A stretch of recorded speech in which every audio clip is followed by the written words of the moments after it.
나는 전능하신 아버지 하나님 천지의 창조주를 믿습니다. 나는 그의 유일하신 아들 우리 주 예수 그리스도를 믿습니다. 그는 성령으로 잉태되어 동정녀 마리아에게서 나시고 본디오 빌라도에게 고난을 받아 십자가에 못 박혀 죽으시고 장사된 지 사흘 만에 죽은 자 가운데서 다시 살아나셨으며 하늘에 오르시어 전능하신 아버지 하나님 우편에 앉아 계시다가 거기로부터 살아있는 자와 죽은 자를 심판하러 오십니다. 나는 성령을 믿으며 거룩한 공교회와 성도의 교제와 죄를 용서받는 것과 몸의 부활과 영생을 믿습니다. 아멘. 다 같이 찬송가 498장 부릅니다.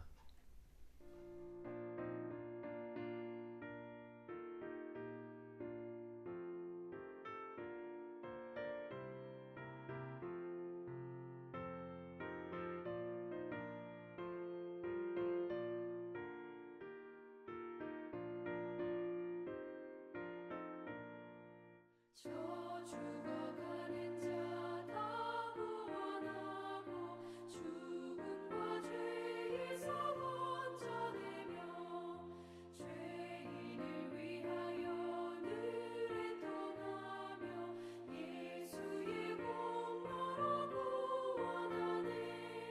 저 죽어가는 자 예수를 믿어 그 은혜 힘입어 주 믿지 않는 자 불쌍히 여겨 참 회개할 때를 기다리네. 열심을 다하여 인도해보세. 예수를 믿으면 나 살겠네. 저 죽어가는 자 예수를 믿어 그 은혜 힘입어 다 살겠네.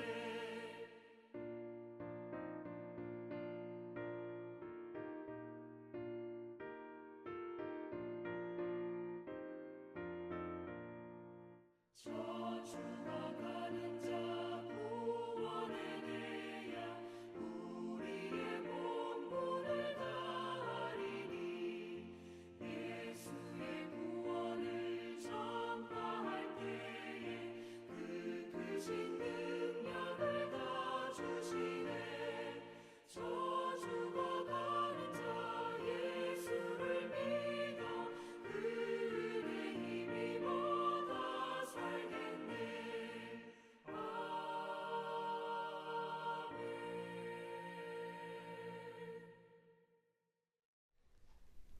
오늘 함께 나눌 하나님의 말씀은 창세기 39장 1절부터 6절까지의 말씀입니다. 봉독합니다. 요셉이 이끌려 애굽에 내려가매 바로의 신하 친위대장 애굽 사람 보디발이 그를 그리로 데려간 이스마엘 사람의 손에서 요셉을 사니라.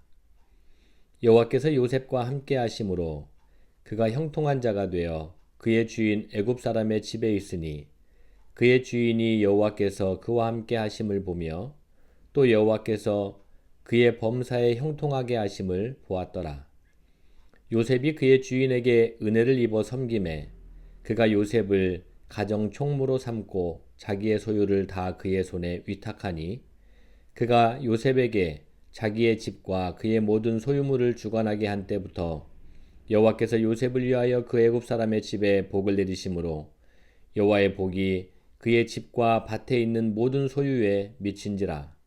주인이 그의 소유를 다 요셉의 손에 위탁하고 자기가 먹는 음식 외에는 간섭하지 아니하였더라.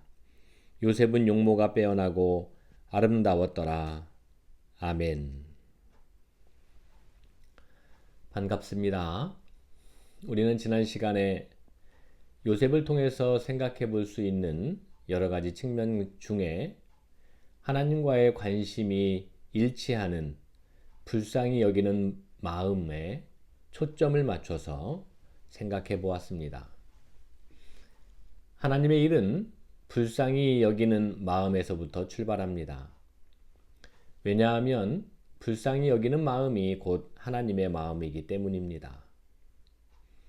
왜 하나님의 마음이 불쌍히 여기시는 마음인지, 그리고 그 불쌍하게 여기시는 하나님은 어떻게 하셨는지에 대해서는 여러 차례 말씀드렸습니다. 그 중에 우리가 잘 알고 있는 요한복음 3장 16절의 말씀을 보면 세상을 구원하기 위하여 외아들을 주셨다라고 말씀하시죠. 또한 빌립보서 2장 5절부터 9절까지의 말씀을 보면 세상 구원을 위하여 인간으로 오셔서 대신 죽으셨다라는 것이 바로 불쌍히 여기시는 하나님의 마음을 우리에게 알려주시는 말씀이라고 할 수 있습니다. 애굽에서 종살이를 시작한 요셉은 바로 이 하나님의 불쌍히 여기시는 마음을 식히지 않고 그리고 끝까지 간직한 사람이었습니다. 그러면 요셉은 어떻게 이 마음을 지속시킬 수 있었을까요? 그리고 또 힘없는 사람이 불쌍한 마음만으로 도대체 무슨 일을 할 수 있을까요? 지난주에 여기까지 말씀을 나누고 그리고 이어서 요셉은 어떻게 그 마음을 지속할 수 있었는지에 대해서 오늘 말씀을 생각해 보기로 했었습니다. 이에 대한 답변을 먼저 드리면 불쌍히 여기는 마음은 안타까움으로 이어지고 그리고 이 안타까움은 다시 기도로 승화가 됩니다. 즉, 불쌍히 여기는 마음을 지속하는 길은 기도라고 할 수 있습니다.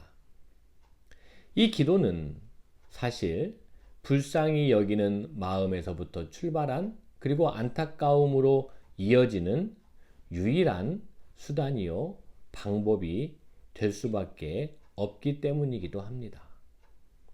이 기도는 하나님에 대한 철저한 신앙에 기초하죠. 하나님은 살아계시며 역사를 주관하신다라는 확신이 있을 때에야 이렇게 기도할 수 있습니다. 요셉에게는 바로 이런 신앙이 있었죠. 그러면 요셉은 이 신앙을 가지고 기도했는데 기도하면 어떻게 무엇이 달라질까요? 분명한 것은 이 신앙을 가지고 기도하면 할수록 그 사람은 하나님의 마음으로 더욱더 가득 채워지게 됩니다. 즉, 불쌍히 여기는 마음이 기도하면 할수록 더 불타오르게 되는 것이죠. 마치 기도는 불쌍히 여기는 마음에 불을 지피는 기름과 같습니다. 그리고 이 신앙을 가지고 계속해서 기도할 때 이 마음이 지속되고 더욱더 강해지는 법입니다. 이 불에 불붙은 사람은 가장 가까이에 있는 불쌍한 사람에게 헌신으로 표현되고 이 헌신은 감동으로 전달되며 그리고 이후에 존경과 협력으로 돌아오게 마련입니다. 오늘 말씀해 보면 요셉이 하는 일마다 형통했다라는 이 말씀 속에는 요셉이 이런 신앙을 가지고 계속해서 하나님께 기도하며 나아갔다라는 것을 암시하고 있습니다. 요셉이 하는 일이 그냥 저절로 잘 되었다라는 것이 아니라 이 신앙과 이 기도의 삶을 살았던 요셉이 하는 일을 보는 사람 혹은 듣는 사람들이 감동을 받고 그리고 요셉이 하는 일에 절대적으로 따라 주었다라는 뜻이 됩니다. 이처럼 기도에는 세상을, 아니 자기 주변부터 시작해서 변화시키는 놀라운 능력이 있습니다. 그런데 그 능력은 기도하는 사람의 마음의 변화에서부터 시작되어서 세상을 바꾸는 데까지 나아갑니다. 이처럼 하나님의 마음으로 기도하면서 하나님과의 관심이 일치되어서 불쌍한 마음으로 섬김을 지속하는 사람은 그 섬김을 심은 결과로 말미암아 형통을 거두게 된다라는 것을 요셉을 통해서 우리에게 말씀하십니다. 본문에서 요셉은 보디발의 집에서 이렇게 형통했습니다. 요셉이 보디발의 집에서 형통하게 된 이유와 과정에 있어서 하나님의 마음, 즉 불쌍히 여기는 마음과 거기에 그치지 않고 하나님을 믿는 신앙으로 기도하며 그 하나님의 마음을 지속적으로 붙잡았고, 그리고 하나님께서는 그를 통해서 보디발의 집부터 그리고 이후에는 애굽을 변화시켰다라는 것을 기억해야 합니다. 자, 오늘은 요셉의 형통에 이어서 요셉이 받은 복 혹은 그리고 이어지는 위탁에 대해서 잠시 생각해 봅시다. 오늘 우리가 함께 읽은 5절의 말씀을 제가 다시 한번 봉독하겠습니다. 그가 요셉에게 자기의 집과 그의 모든 소유물을 주관하게 한 때부터 여호와께서 요셉을 위하여 그 애굽 사람의 집에 복을 내리심으로 여호와의 복이 그의 집과 밭에 있는 모든 소유에 미친지라. 이 본문을 써 있는 문자 그대로 해석을 해보면 요셉이 보디발의 집을 관리하자 하나님께서 요셉을 위하여 복을 내리셔서 보디발이 큰 축복을 받게 되고 그리고 요셉을 신뢰하게 되었다라고 풀이할 수 있습니다. 여호와께서 요셉을 위하여 라는 구절을 하나님께서 요셉을 특별히 보살펴 주셔서로 해석하면 이런 생각을 할 수 있습니다. 왜 요셉만을 그렇게 사랑하셨을까? 이 질문 가운데 대답은 선택 혹은 예정이라고 답할 수 있는데 또다시 의문이 들죠. 그러면 왜 하나님은 요셉을 선택하고 예정하셨을까? 통상적으로 우리는 이에 대한 대답을 하나님의 주권, 즉 전지전능하신 하나님의 일방적인 뜻이 있다라고 이야기를 하고, 왜 요셉을 특별히 더 사랑하시냐고 따져 물으면 이것은 하나님께 항거하는 것이니까 더 이상 묻지 말고 있는 그대로 받아들여야 한다라고 이야기합니다. 덧붙여서 토기장이가 흙으로 무슨 그릇을 만들든 이것은 토기장이의 뜻이기 때문에 만들어진 토기는 나를 왜 이렇게 만들었냐라고 항거할 수 없다고도 이야기합니다. 사실 그동안 이런 방식으로 예정론, 성경 해석이 주류를 이루어 왔습니다. 이에 대해서 다른 측면으로 접근해 볼 필요도 있습니다. 그렇다고 물론 다른 측면을 제가 여러분께 강요하지는 않습니다. 예정론과 반대적인 해석은 인과론이라는 것을 생각해 볼 수 있습니다. 인과론에 의하면 앞에서 본 바와 같이 요셉이 복을 받은 것은 복 받을 만한 삶을 살았기 때문입니다. 그냥 저절로 일이 잘 되어간 것이 아니라 불쌍히 여기는 마음으로 한 사람에게 다가갔고, 그 결과 감동을 불러일으켜서 요셉이 맡은 일이 잘 풀려갔다라고 말씀드렸습니다.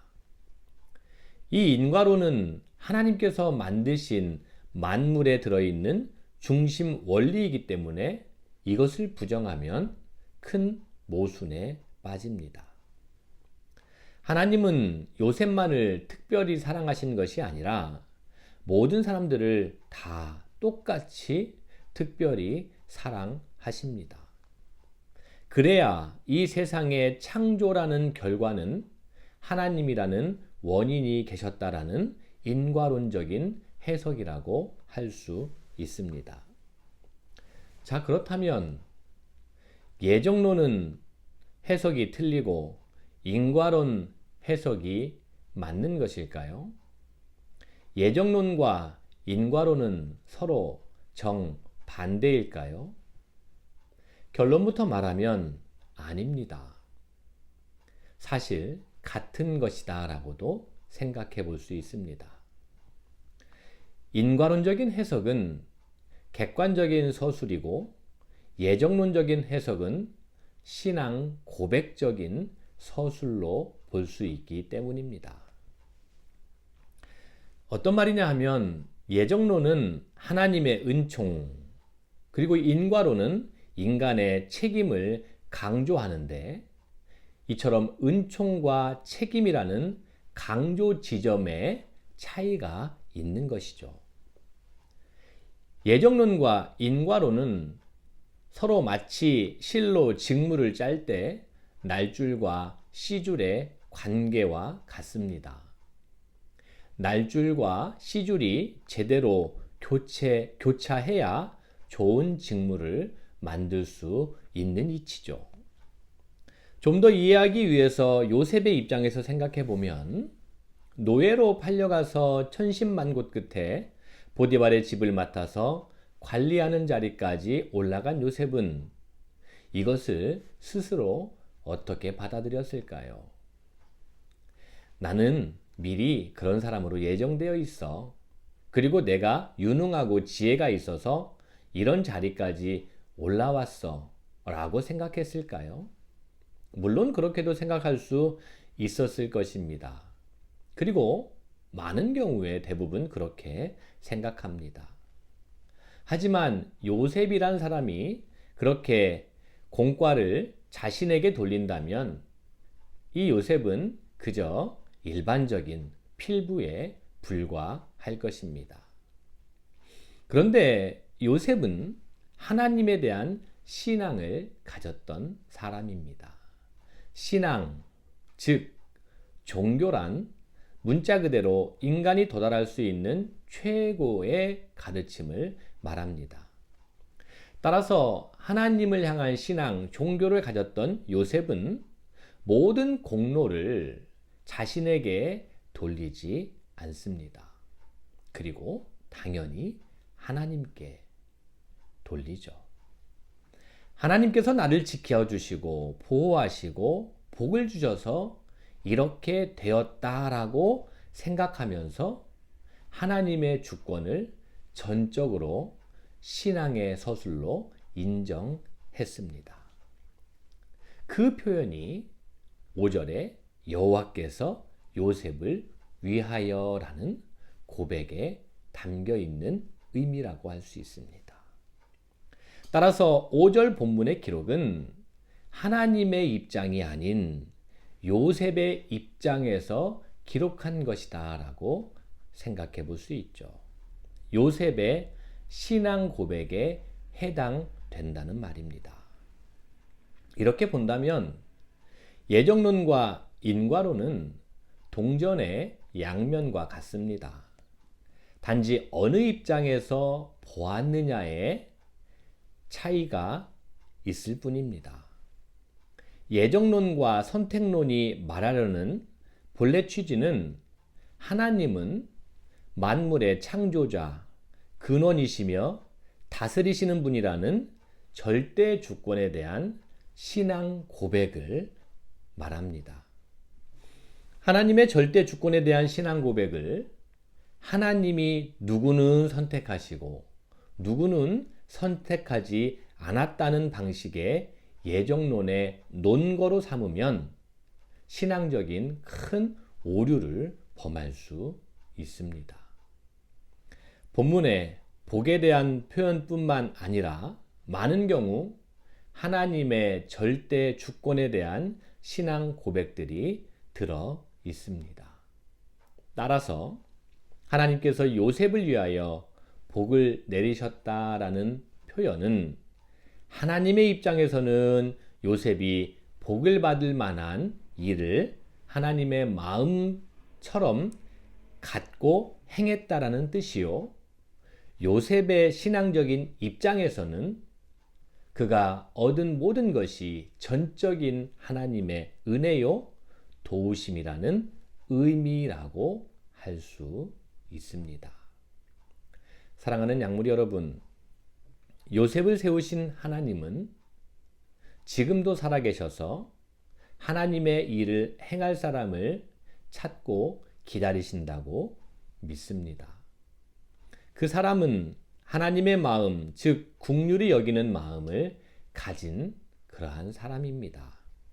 우리 교우들이 이 마음으로 하나님께 쓰임받는 이들이 되기를 바랍니다.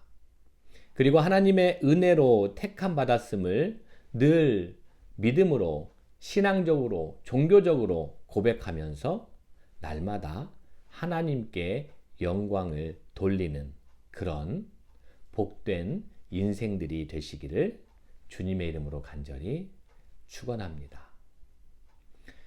오늘도 주님 가르쳐 주신 기도하심으로 창조절 56번째 시간을 모두 마칩니다. 고맙습니다. 하늘에 계신 우리 아버지, 아버지의 이름을 거룩하게 하시며 아버지의 나라가 오게 하시며 아버지의 뜻이 하늘에서와 같이 땅에서도 이루어지게 하소서.